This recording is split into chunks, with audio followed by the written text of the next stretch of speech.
Барлықтарыңызға сәлем. Бүгін осындай керемет, жеңіл әрі дәмді салат дайындайтын боламыз. Ең алдымен жуып кептірілген рукколамызды тарелкамызға саламыз. Піскен қызылшамыз тазалап, төрт бұрыштап турап салатымызға қосатын боламыз. Үстінен тағы да руккола саламыз. Қызанағымызды төрт бұрыш етіп турап салатымызға қосамыз. Апельсин немесе мандарин қоссаңыздар болады. Ең үстіне осындай кисло-сладкий соус қосамыз.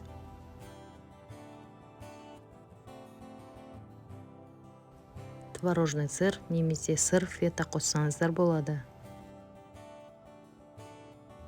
Осымен салатымыз дайын болды. Өте жеңіл, міндетті түрде жасап көріңіздер.